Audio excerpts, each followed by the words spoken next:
বিয়ের আগেই ভয়ঙ্কর ষড়যন্ত্র করে আগুনে পুড়ে মারতে যাচ্ছে বাণী ও অনিরুদ্ধকে নয়নতারা ও মৌলি। হ্যাপি এভার 70 দেখা যাবে আজকের পর্বে। বিস্তারিত জানতে ভিডিওতে একটি লাইক দিয়ে চ্যানেলটি সাবস্ক্রাইব করে সম্পূর্ণ ভিডিওটি দেখতে থাকুন। গল্পের শুরুতেই আমরা দেখতে পাবো থানায় জিজ্ঞাসাবাদ করার পর সাথী অনেক ভেঙে পড়েছে। সে দাঁড়িয়ে গঙ্গা জল ছিটাচ্ছে, নিজেকে পবিত্র করার চেষ্টা করছে। এই দৃশ্য দেখে বাণী তো পুরোই হতবাক হয়ে যায়, আর অনিরুদ্ধ পিনাকি সবাই অবাক হয়ে তাকিয়ে থাকে। পিনাকি বারবার সাথীকে শান্ত করার চেষ্টা করলেও সাথী কান্নায় ভেঙে পড়ে বলে সে কোনোদিনও কোনো অন্যায় করেনি, অথচ তাকে নিজের নাতনিকে বিষ খাওয়ার অভিযোগে থানায় যেতে হচ্ছে। এই অপমান সে আর কিছুতেই মেনে নিতে পারছে না।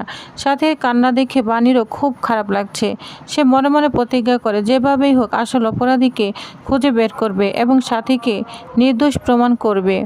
এরপর বাণী অনিরুদ্ধ সাথীর ঘরে গিয়ে ওষুধের বক্সটা খুঁজতে শুরু করে। কিছুক্ষণ পর বক্সটি পেয়ে তারা অবাক হয়ে যায়, কারণ সেখানে থাকার কথা ছিল 5টি ওষুধের শিশি, কিন্তু পাওয়া যায় মাত্র একটি।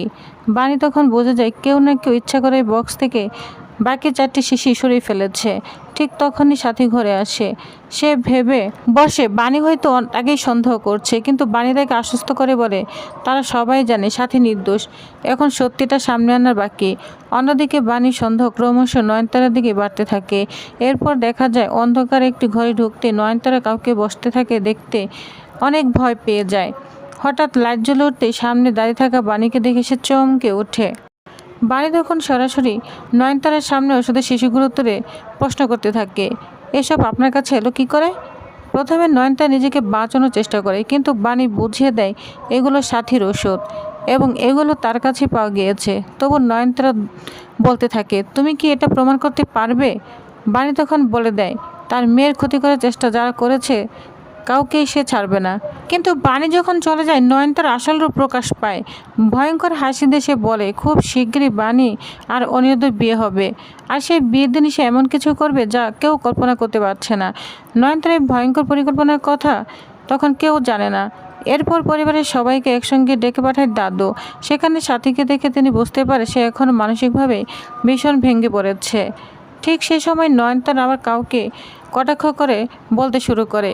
সে বলে বাণী আর অনিরুদ্ধ তো আগে জেলে গিয়েছিল, তখন সাথে তো ভেঙে পড়েছে কেন? একথা শুনে অনিরুদ্ধ রেগে গেল। বাণী শান্তভাবে জবাব দেয়, সে বলে তারা দুজন নির্দোষ প্রমাণিত হয়েছিল এবং সাথীকে খুব শীঘ্রই নির্দোষ প্রমাণ করা যাবে। এরপর দাদু সবাইকে একটি সিদ্ধান্তের কথা জানায়। তিনি বলেন যত তাড়াতাড়ি সম্ভব বাণী আর অনিরুদ্ধর বিয়ে দিতে চায়। যা শুনে পরিবার অনেক খুশি হলো। বিদ্যুৎ, নয়নতারা এবং মৌলির মুখের রং বদলে যায়, কারণ তারা দুজনেই জানে এই বিয়ে হলে তাদের অনেক গোপন সত্যি প্রকাশ পেয়ে যাবে। এদিকে ছোট্ট তানিয়া বানানো মালাইনে অন্তরা যখন বাণী অনিরুদ্ধকে পরিয়ে দেয় তখন পুরো পরিবেশটাই যেন আবেগঘন হয়ে ওঠে। তখন আমরা দেখতে পাবো নতুন নাটক শুরু করে মৌলি বিদ্যুৎকে নিয়ে। পরিবারের সবাই যখন তাদের বিয়ের কথা তুলতে শুরু করে তখন এই দুজনের অস্বাভাবিকভাবে আপত্তি জানতে থাকে। তাদের এই আচরণ দেখে বাণীর সন্দেহ বাড়তে থাকে। অন্যদিকে দেখা যায় দাদু দুই হবু বউর জন্য খুব সুন্দর সুন্দর গয়না নিয়ে আসে। প্রথমে মৌলিকে একটি সুন্দর হার উপহার দেয়, তারপর বাণীকে আরেকটি দামি হার দেয়। দাদুর এই সিদ্ধান্ত দেখে সবাই খুশি হলো। মৌলির মুখে স্পষ্ট অস্বস্তি দেখা যায়। এরপর আমরা দেখতে পাবো দাদু সবাইকে উদ্দেশ্য করে বলে ঈশানী এখন বাড়িতে নেই, তাই বিয়ের দিন সকালে তিনি নিজে বাণী এবং মৌলিকে এই গয়না পরে আশীর্বাদ করবেন। কথাগুলো বলে তিনি যত্ন করে গয়নাগুলো আবার বাক্সে রেখে নিজের আলমারিতে তুলে রাখেন। মৌলি তখন আর নিজেকে সামলাতে পারে না। সে প্রশ্ন করে বসে, দাদু আমাকে গয়না দিয়েছো সেটা বুঝেছি, কিন্তু বাণীকে কেন গয়না দিয়েছো? দাদু তখন বলে বিয়েটা যখন এই বাড়ি থেকে হচ্ছে তখন বাণীকেও আশীর্বাদ করার অধিকার আমাদের রয়েছে। বাণী তখন বলে দাদু আপনার আশীর্বাদ আমার কাছে সবচেয়ে বড় উপহার। তখন দাদু বলতে থাকে আমি যা ঠিক করেছি সেটাই হবে। সবার সামনে পরিবেশটা স্বাভাবিক থাকলেও ভিতর ভিতর অনেক কিছু বদলাতে শুরু করেছে। এরপর সাথী বাণীকে আলাদা করে বলতে থাকে তুমি কোথাও বের হবে না, তোমার শরীরের যত্ন নিবে আর বাচ্চারও খেয়াল রাখবে। বাণী তখন মাথা নেড়ে সম্মতি জানায়। এতে সাথী তখন অনেক খুশি হয়ে যায়। অন্যদিকে নয়নতারা রাগে ফুঁসতে থাকে। সুযোগ বুঝে সে মহিলার বিদ্যুৎকে নিয়ে আলাদা ঘরে যায়। মৌলি তখন চিন্তিত হয়ে বলে গ্র্যান্ডমম এবার কি হবে? তখন গ্র্যান্ডমম বলে ভয় পেও না।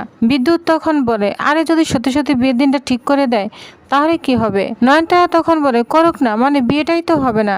বিদ্যুৎ তখন বলে, গ্র্যান্ডমা আপনি এত শিওর কি করে বলছেন? তখন নয়নতারা বলে, তার আগেই সবকিছু পড়ে ছারখার হয়ে যাবে। হ্যাঁ, ছারখার হয়ে যাবে সব।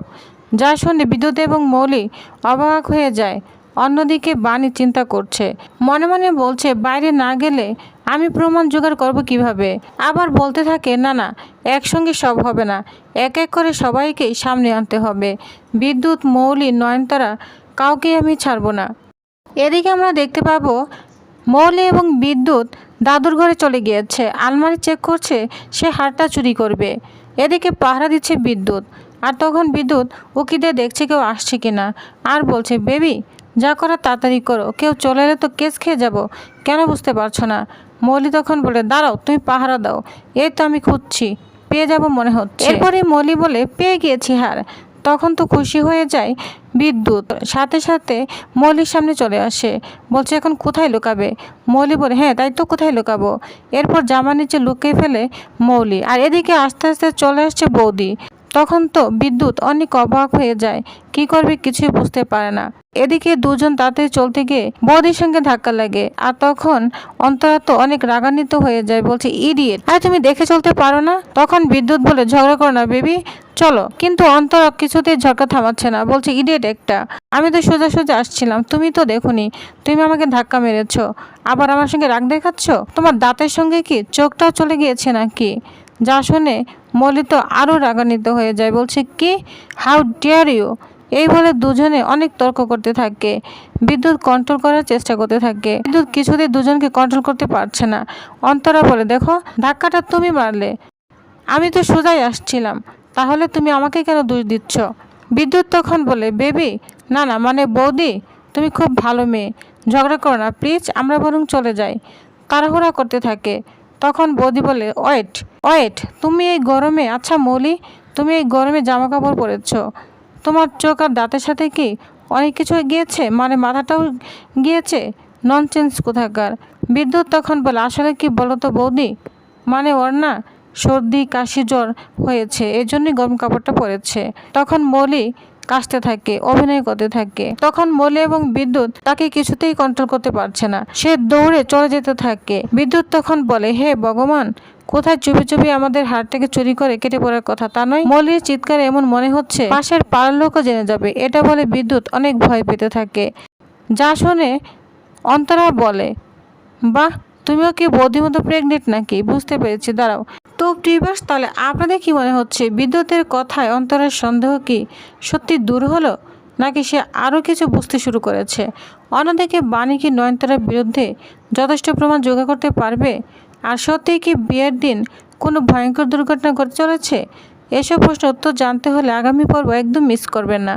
ভিডিওটি ভালো লাগলে অবশ্যই লাইক করবেন, কমেন্টে আপনার মতামত জানাবেন এবং নতুন নতুন আপডেট সবার আগে পেতে চ্যানেলটি সাবস্ক্রাইব করে বেল আইকনটি অন করে রাখবেন।